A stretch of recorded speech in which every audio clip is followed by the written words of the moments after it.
खान साहब टीटीपी को माफ करने चले हैं, अवाम पाकिस्तान कह रही है भाई हमें भी माफ कर दो ना। अब आप उनका बयान सुनिए और सोचिए कि क्या यह किसी ऐसे मजरूब मुआशरे के वजीर आजम का बयान हो सकता है कि जहां जो कुछ मैं बता रहा हूं उस तरह की सी कोई सूरत हाल है, अगर वैसी ना भी सही हो। कि वहां कोरोना, इंडिया में 1000 से 1500 लोग रोजाना मरते रहे हैं कोरोना से, 50-50 हजार लोग रोजाना कोरोना का शिकार होते रहे हैं। वहां उनकी अर्थियां जलाने का सिलसिला बंद हो गया और उन्होंने दरियाओं में लाशें फेंकनी शुरू कर दी। इतने शदीद कोरोना था, लेकिन उनके यहाँ महंगाई और उनकी करेंसी का मामला देखने और यहाँ देखें, पुअर गवर्नेंस की वजह से, कई दफा हुकूमतों के गलत फैसलों की वजह से इस तरह के ग्रुप्स जो हैं वो उभरते हैं और फिर उनको ताकत देने के लिए पीछे दूसरी मुल्कों की जो आपके दुश्मन है, वो जो स्कोर सेटल करना चाहते हैं, वो नेशनल, ये देखो हुकूमत का मसला नहीं है, ये रियासत का मसला है। ये लोग रियासत की सलामती पे हमलावर हुए, इन्होंने हमारे बच्चे मारे, हमारे वकला, पुलिस के लोग, फौज के लोग वगैरह वगैरह। लेकिन नाउ यू हैव टू सी कि इनको वीक कैसे करना।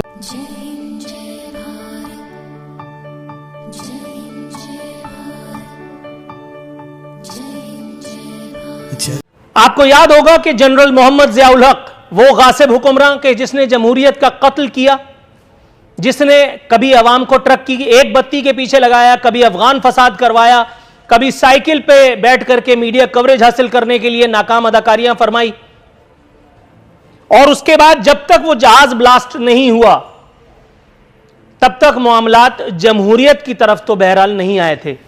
यह अलग बात कि उसके बाद आने वाले सालों में हमने ये सोचा कि यार क्या उस जहाज का ब्लास्ट होना हमारे लिए मुसीबत का बायस बना। वजीर आजम की अगर हम बात करें तो वजीर आजम का काम अवाम को झूठी तिफिल तसल्लियां देना, दिलासे देना, बातें करना, बातों के खुशनुमा जंगल में भटकाना।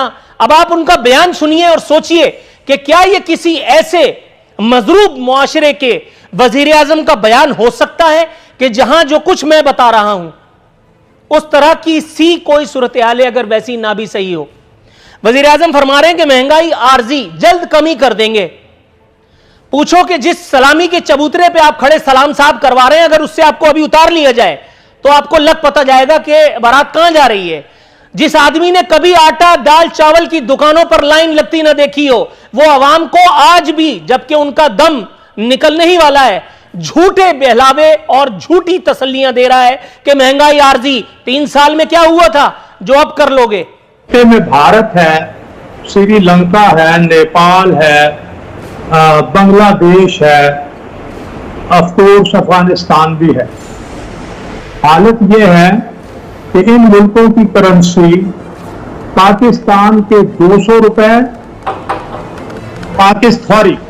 उन मुल्कों के 200 रुपए, पाकिस्तान के 500 रुपए। यानी यूं समझें कि अगर इंडिया का पाकिस्तान के एक शहरी की कीमत खरीद 200 रुपए है, उसके मुकाबले में भारत और श्रीलंका और बांग्लादेश के शहरी की कीमत खरीद 500 रुपए, 2.5 गुना ज्यादा है। बावजूद इसके कि वहां कोरोना, इंडिया में 1000 से 1500 लोग रोजाना मरते रहे हैं कोरोना से, 50-50 हजार लोग रोजाना कोरोना का शिकार होते रहे हैं। वहां उनकी अर्थियां जलाने का सिलसिला बंद हो गया और उन्होंने दरियाओं में लाशें फेंकनी शुरू कर दी। इतने शदीद कोरोना था, लेकिन उनके यहाँ महंगाई और उनकी करेंसी का मामला देखने और यहाँ देखें। मैं जनरल करीम साहब की तरफ चलती हूँ। जनरल साहब, यही बात आपकी तरफ भी लेके आऊंगी और फिर अली भाई की तरफ भी जाऊंगी, क्योंकि मामला बहुत सेंसिटिव है। जैसे ही टीटीपी का नाम आता है, टीटीपी से कोई मुज़ाकरात की बात आती है तो एक कौम में गम और गुस्से की लहर जो है वो दौड़ जाती है, बिकॉज वो 2014 के जो विजुअल्स हैं वो हम आज तक भुला नहीं पाए और कभी मेरा नहीं ख्याल भुला पाएंगे और भूलेंगे भी नहीं, हमें भूलना चाहिए भी नहीं। क्या आप समझते हैं कि मुज़ाकरात होने चाहिए? और अगेन आपसे भी यही सवाल कि अगर हो तो जिस तरह अभी जनरल साहब बात कर रहे हैं कि अगर फौज की बात आती है तो फौज एक माफी की जो है वो बात कर सकती है, लेकिन जिनके लखते जिगर गए हैं उनको किस तरह जो है ये कंसेंसस उनमें इवॉल्व किया जाए? क्या करना चाहिए? क्या मुज़ाकरात होने चाहिए? आपका पॉइंट ऑफ व्यू इस पे। देखें डॉक्टर साहब, थैंक यू वेरी मच। मैं ये आपको थोड़ा सा इसकी जेनेसिस की तरफ एक चीज़ मैं कहना चाहता हूँ देखिए, आइडियली तो कौमों की ये कोशिश होती है कि वो किसी तरीके से भी ऐसे ग्रुप पैदा ना हो मुल्क के अंदर जो मुल्क की सलामती के ऊपर हमलावर हों। लेकिन इसकी तारीख गवाह है कि कई दफ़ा महरूमियों की वजह से, कई दफ़ा पुअर गवर्नेंस की वजह से, कई दफ़ा हुकूमतों के गलत फैसलों की वजह से इस तरह के ग्रुप्स जो हैं वो उभरते हैं और फिर उनको ताकत देने के लिए पीछे दूसरी मुल्कों के जो आपके दुश्मन है, वो जो स्कोर सेटल करना चाहते हैं, वो उनके मसला आप देखा कि बलूचिस्तान में हमने फौज इस्तेमाल की 70s के अंदर, तो एक ग्रुप खड़ा हो गया और उसके बाद फिर एक लंबी इंसर्जेंसी की वार हुई।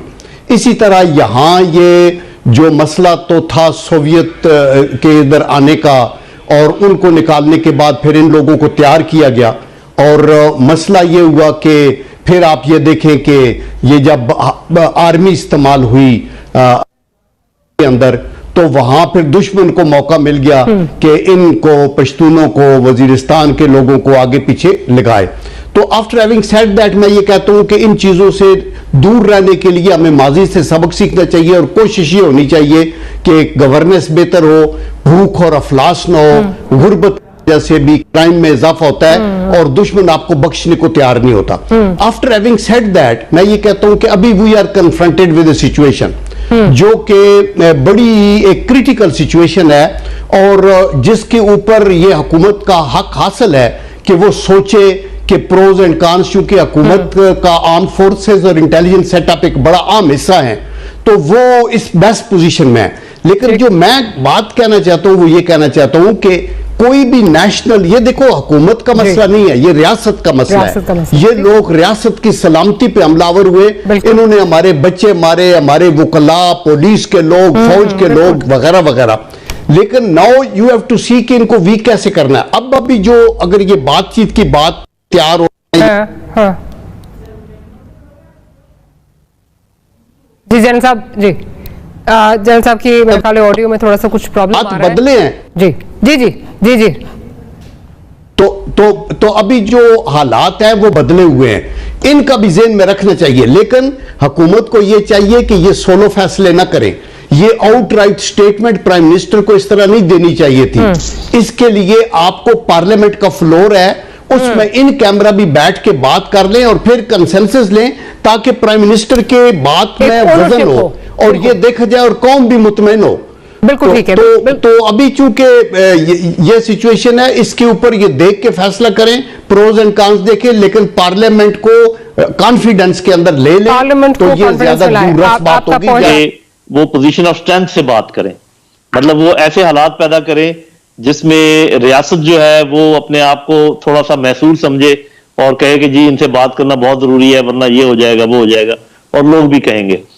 तो ये उस तनाज़ुर में लेना चाहिए। और दूसरी बात ये है कि चूंकि ये नहीं कहा जा सकता कि अभी ये सारे हमले जो हैं ये वान सॉइल से हो रहे हैं, यहां पर भी उनके स्लीपर सेल हैं, वो अपनी आखिरी सारी एनर्जी इस वक्त लगा रहे होंगे ताकि ये बातचीत का या तो नाकाम करने के लिए या पोजीशन ऑफ स्ट्रेंथ में लेने के लिए।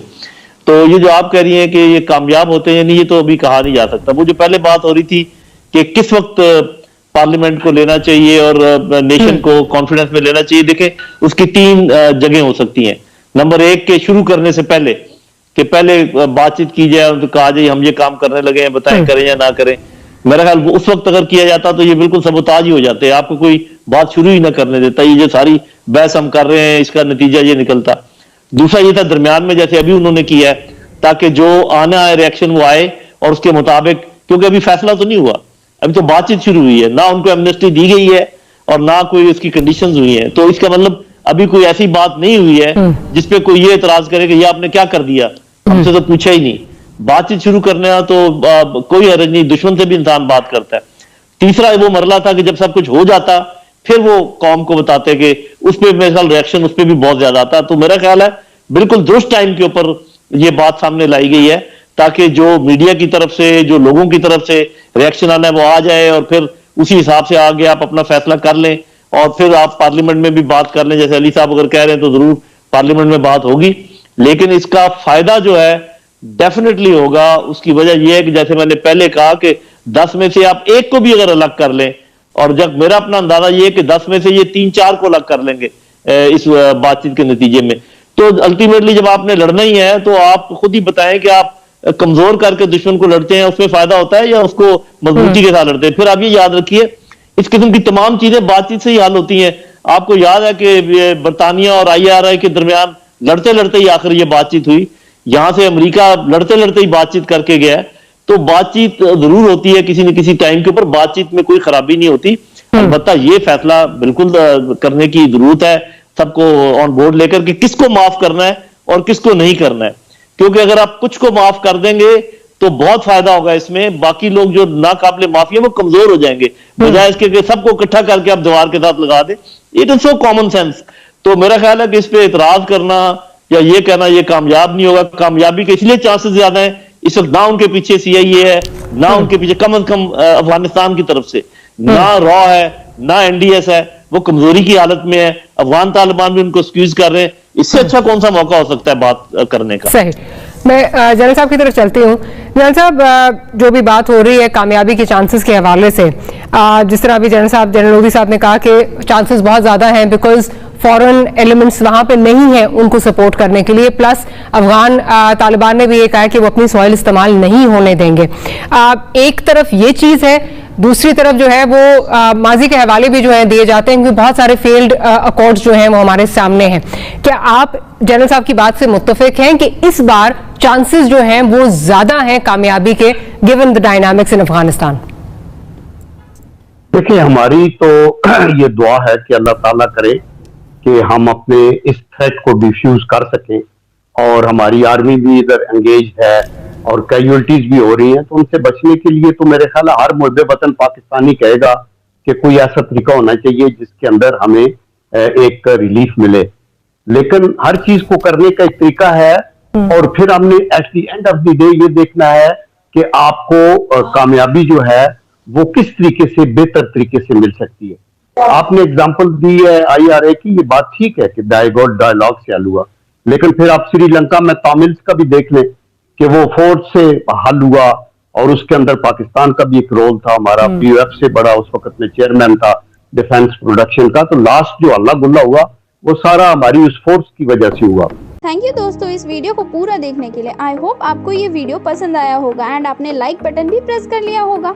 अगर नहीं किया है तो जरूर से कर ले। अगर आप हमारे साथ जुड़ना चाहते हैं तो ऐसे ही इंडिया पाकिस्तान रिलेटेड न्यूज़ देखना चाहते हैं तो हमारे चैनल को जरूर से सब्सक्राइब भी कर ले ताकि आपको लेटेस्ट अपडेट मिलती रहे। हमारा मोटिव है कि आपको सही और लेटेस्ट जानकारी दी जाए। तो मिलते हैं आप सबसे नेक्स्ट वीडियो पे, तब तक के लिए जय हिंद, जय भारत।